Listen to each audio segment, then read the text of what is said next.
வாசிக்கும்படியாக கொடுக்கப்பட்ட முதலாவது திருமறை பகுதி எரேமியா 31ஆம் அதிகாரம் 1 முதல் 6 முடிய. எரேமியா 31ஆம் அதிகாரம் 1 முதல் 6 முடிய. அக்காலத்திலே நான் இஸ்ரவேலின் வம்சங்களுக்கெல்லாம் தேவனாய் இருப்பேன், அவர்கள் என் ஜனமாய் இருப்பார்கள் என்று கர்த்தர் சொல்கிறார். பட்டயத்துக்கு தப்பி மீந்த ஜனம் வனாந்தரத்தில் இறக்க பெற்றது. இஸ்ரவேலுக்கு இளைப்பாறுதலை கட்டளையிட போகிறேன் என்று கர்த்தர் சொல்கிறார். பூர்வ காலம் முதல் கர்த்தர் எனக்கு தரிசனையானார் என்றாய்.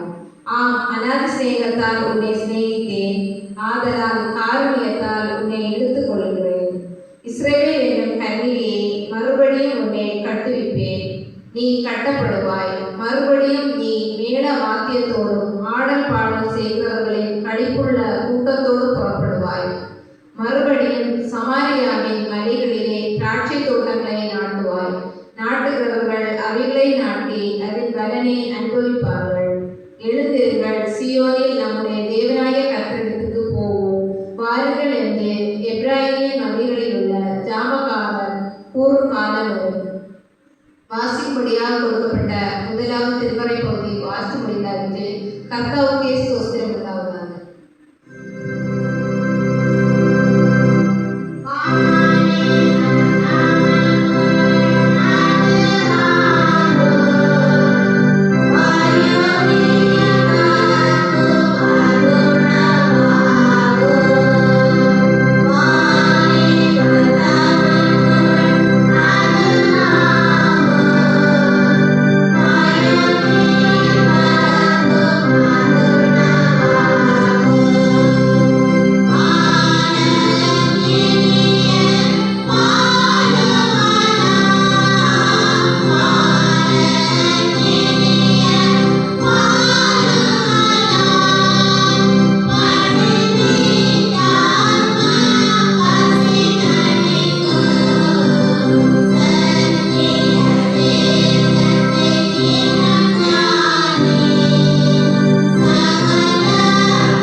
எபேசியர் 3ஆம் அதிகாரம் 14 முடிய. எபேசியர் 3ஆம் அதிகாரம் வசனங்கள் 14 முடிய.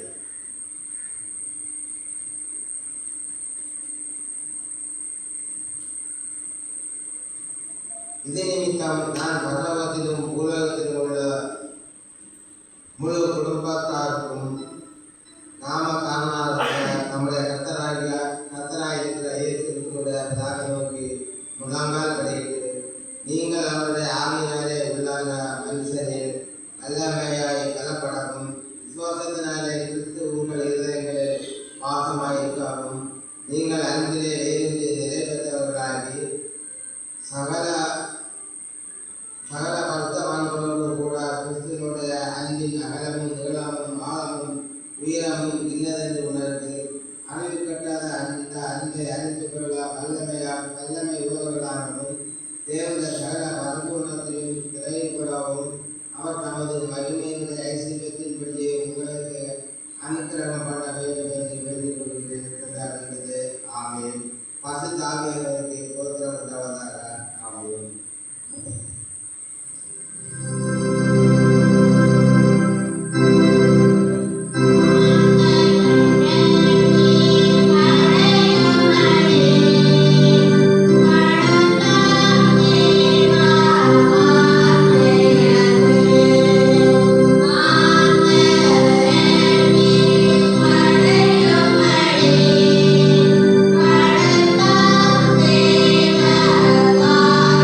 பரிசுத்த யோவான் எழுதிய சுவிசேஷம் 21ஆம் அதிகாரம் வசனங்கள் 15 முதல் 19 முடிய.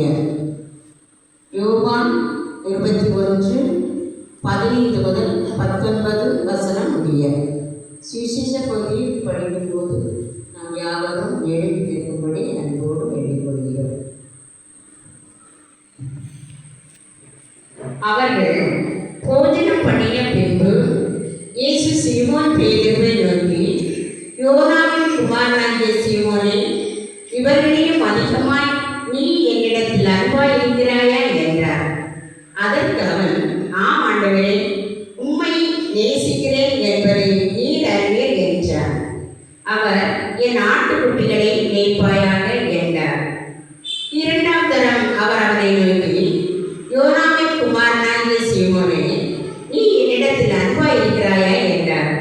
அதற்கு அவன், ஆம் ஆண்டவரே, உம்மை நேசிக்கிறேன் என்பதை நீர் அறிவீர் என்றார். அவர், என் ஆடுகளை மேய்ப்பாயாக என்றார். மூன்றாம் தரம் அவர் அவனை நோக்கி, யோனாவின் குமாரனாகிய சீமோனே, நீ என்னை நேசிக்கிறாயா என்றார். என்னை நேசிக்கிறாயா என்று அவர் மூன்றாம் தரம் தன்னை கேட்டபடினாலே பேதுரு துக்கப்பட்டு, ஆண்டவரே, நீர் எல்லாவற்றையும் அறிந்திருக்கிறீர், நான் உம்மை நேசிக்கிறேன் என்பதையும் நீர் அறிவீர் என்றார். இயேசு, என் ஆடுகளை மேய்ப்பாயாக என்றார். நீ இளவயதுள்ளவராய் இருந்தபோது உன்னை நீயே அரை கட்டிக் கொண்டு உனக்கு இஷ்டமான இடங்களில் நடந்து திரிந்தாய். நீ முதல் வயதுள்ளவனாகும் போது உன் கைகளை நீட்டுவாய். வேறொருவன் உன் அறையை கட்டி உனக்கு இஷ்டமில்லாத இடத்துக்கு உன்னை கொண்டு போவான் என்று மெய்யாகவே மெய்யாகவே உனக்கு சொல்லுகிறேன் என்றார். இன்ன விதமான மரணத்தினாலே அவன் தேவனை மகிமைப்படுத்த போகிறான் என்பதை புரியும்படியாக இப்படி சொன்னார். அவர் இதை சொல்லிய பின்பு அவரை நோக்கி, என்னை பின்பற்றி வா என்றார் என்பதை பாட முடிந்தது. கிறிஸ்துவே உமக்கு மகிமை உண்டாவதாக.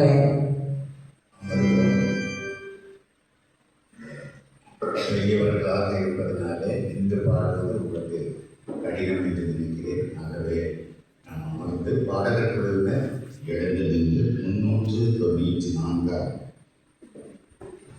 மீட்பின் கீதங்கள் அதிலே 2 கவிகளை நாம் உற்சாகத்தோடு கரங்களை தட்டி 394 பாடல்.